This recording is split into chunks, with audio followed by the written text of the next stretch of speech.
You know, I look at the words of Yeshua in the Brechat today.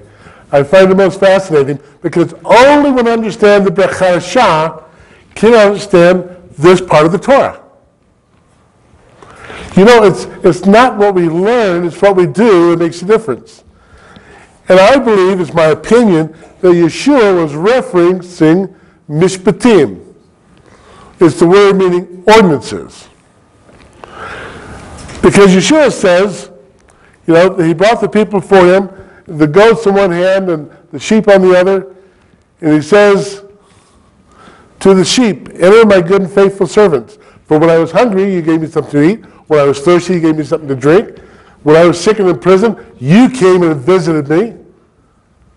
Lord, when did we see you hungry? When did we see you thirsty? When did we see you sick and in prison? When you've done it to the least of these, you've done it unto me. And then he says to the goats, go. Just go. Because when I was hungry, you gave me nothing to eat. When I was thirsty, you gave me nothing to drink. When I was sick and in prison, you didn't visit me. You didn't care for me. So enter outer darkness. Now, I've always been fascinated with the idea that the people he is sending to outer darkness were not whoremongers. They weren't shoving cocaine up the nose and stealing cars and breaking and entering and popping people.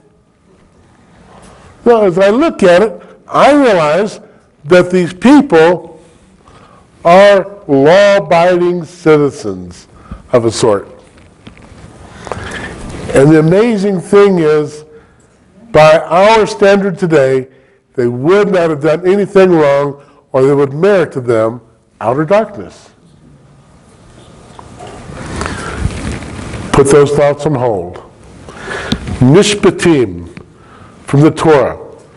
The word itself means ordinances. And what makes ordinances interesting, those are the laws of the Torah which pertain to the relationship of one person to another.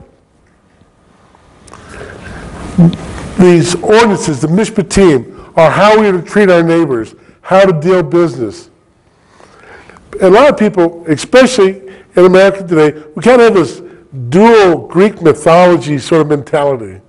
You know, we got God all up here, ooh, Lord, You know what I mean?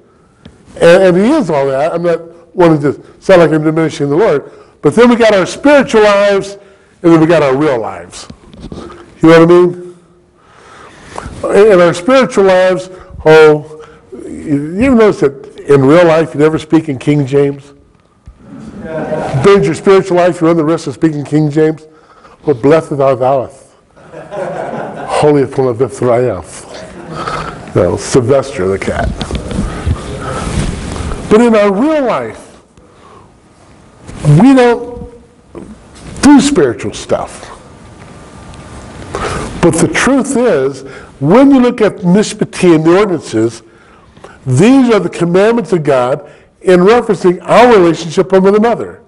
And the reason this is important, because you go back to the rabbis, back to the very beginning, and God says, let's make man in our image.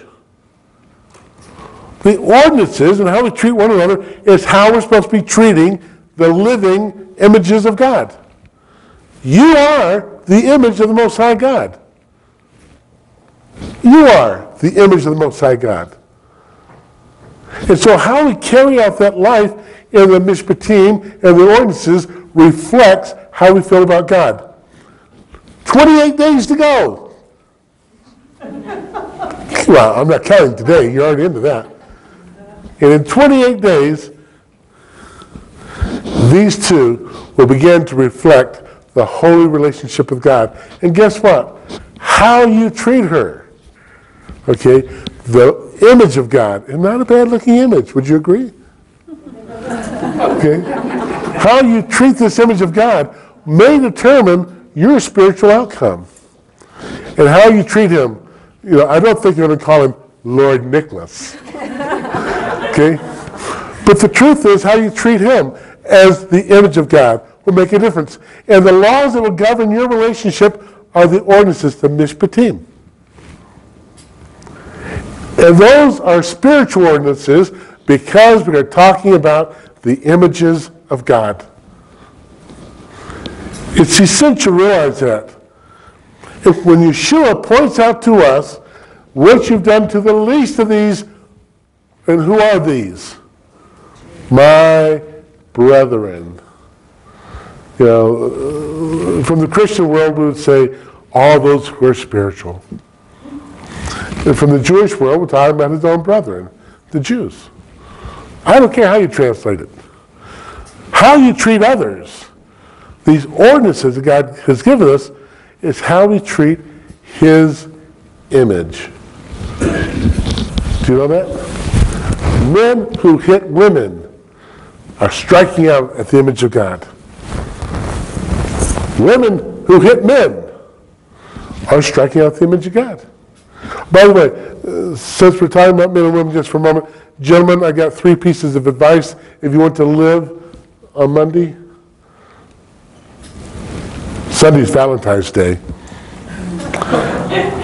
And it don't mean a thing if she ain't got no bling. Okay? And the last thing is, Kohl's is a good store. Okay? Live long and prosper. But when you go to buy that sweetie of yours, something, and by the way, ladies, you should listen also. You're celebrating the image of God, a particular image, a particular part of the image of God that you are drawn to. When we look at the relationship of the ordinances of how we treat one another, in theory, it should make us far more careful. But because of our Greek mindset, we constantly are separating the normal, the mundane, from the spiritual. Which means that generally 6 days a week, we don't let the words of God invade our lives. Did you know that Thursday is holy? Did you know that Tuesday is holy? There are no unholy days. The Shabbat, however, is set apart. It is unique. In Hebrew, it's the only day of the week that has a name. What's the word for Sunday? Yom Echad. Day 1, then day 2, day 3. But you get to what should normally be day 7, it's Shabbos. And it starts counting on Sunday, which is day 1. So Shabbos is the last day. But how we treat one another is essential. If you want to fulfill the scriptures, if you want to honor God and hold to the Torah, you must fulfill mishpatim, the ordinances of communal life and of relationship. Now this affects, in theory, all of our human relationships. This affects how we live one with another. It defines what a community is. It sets us apart. But to let you know this is not common, this is not ordinary, allow me to draw your attention to the scriptures in which the Holy Scriptures are given to us. It's interesting that Mishpatim is the one where Moses is going up and down the mountain, up and down. You know, he went to the mountain 3 times. And according to the rabbis, it was 40 days at a whack. But that's interesting, I guess.